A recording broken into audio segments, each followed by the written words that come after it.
यावत्यौ वर्षधारश्च तावतीरमृतां स्मगा। हे प्रभु, आकाश में जितने तारे हैं, सरसों के कण के समान पृथ्वी पर जितने कण हैं, जितने धूल हैं, और वर्षा में जितनी बूंदें पड़ती हैं, उतनी मैंने गायों को दान किया। और उसके बाद भी मुझे यह गिरगिट का योनि प्राप्त हुआ। हे प्रभु, उन गायों को, जितनी भी गायों को मैंने दान में दिया था, उनको महाराज पयश्वनीश तरुणिः शील रूप गुण रूप संपन्ना, उनको मैंने कपिला हेम श्रृंगे न्यायार्जितारूप्य गुणोः सुशक्त्या दुगोलमाला भरणा ददावहम्। मैंने बड़े भाव से उन रूप गौ को स्वर्ण के सहित आसन दे करके, स्वर्ण का आसन दे करके, मलमल इत्यादि से सजा करके दान किया था। और उसके बाद भी आज मुझे इस गिरगिट शरीर को प्राप्त करना पड़ा। भगवान बोले, राजन, तुमने बिना दूध की गाय तो नहीं दान में दे दी? राजा ने बोले, ना प्रभु ना। भगवान ने कहा, फिर भी एक बार सोचो कि तुमने सिंह मारने वाली गाय को दान में नहीं न दी। राजा ने कहते, नहीं प्रभु। फिर भगवान कहते, अरे तो फिर तो बताओ, क्या तुमने बूढ़ी गैया को दान में दे दी?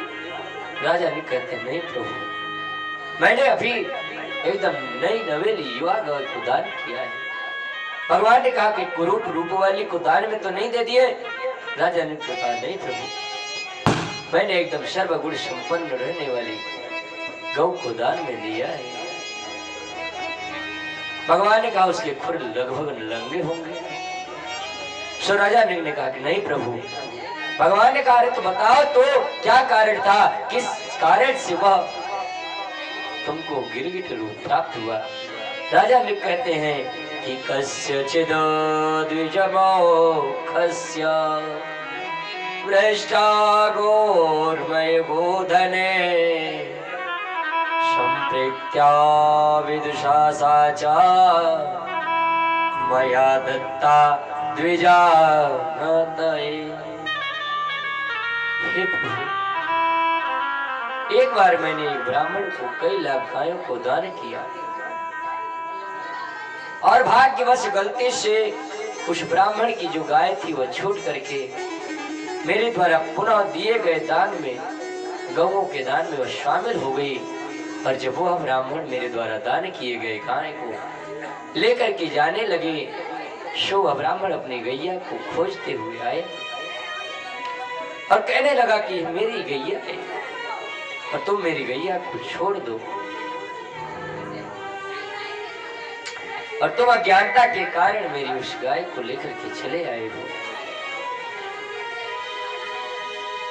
दूसरे ब्राह्मण ने कहा कि नहीं, ऐसे मैं आपकी बातों को नहीं मानूंगा। आप अगर सही बोल रहे हैं तो आप चलिए, और चल करके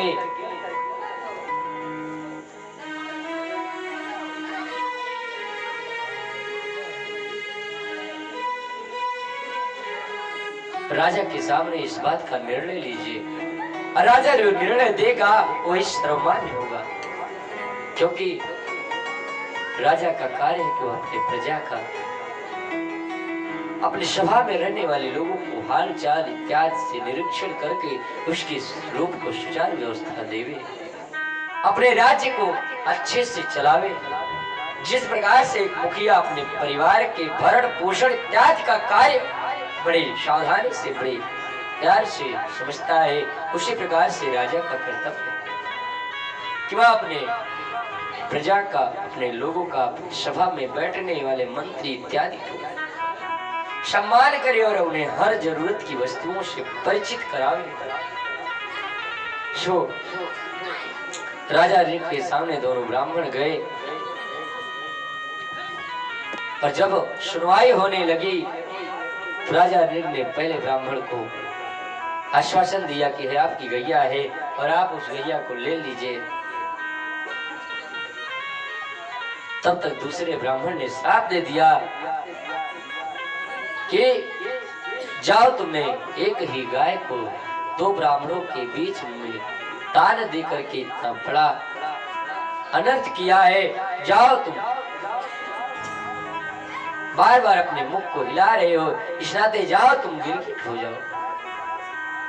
और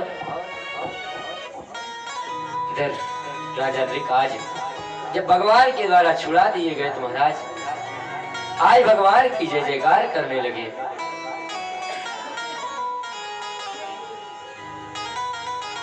भगवान की बारंबार स्तुति का गान करने लगे।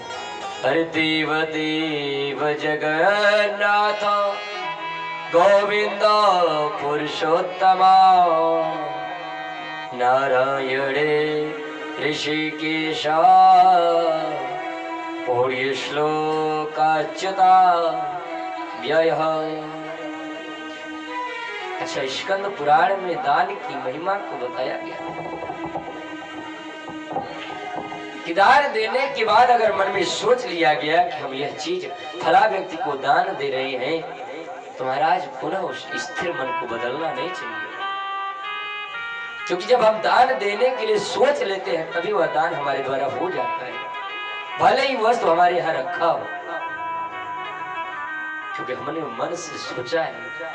और कहा भी गया है कि कल केवल मलिमूल मलिना, कल केवल मलिमूल मलिना, कल केवल मलिमूल मलिना, कल केवल मलिमूल मलिना, कि पाप पया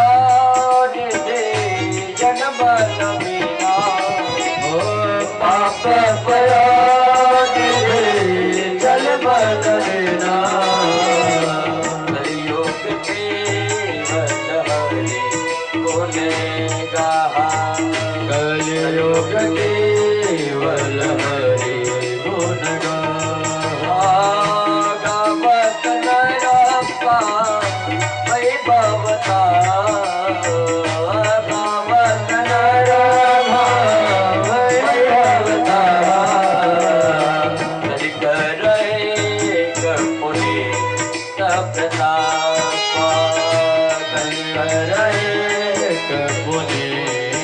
प्रतापा हो मानस पूज्य होई नहीं पापा, मानस पूज्य होई नहीं पापा, होई नहीं पापा, होई नहीं पापा। हे राजन, दान की महिमा को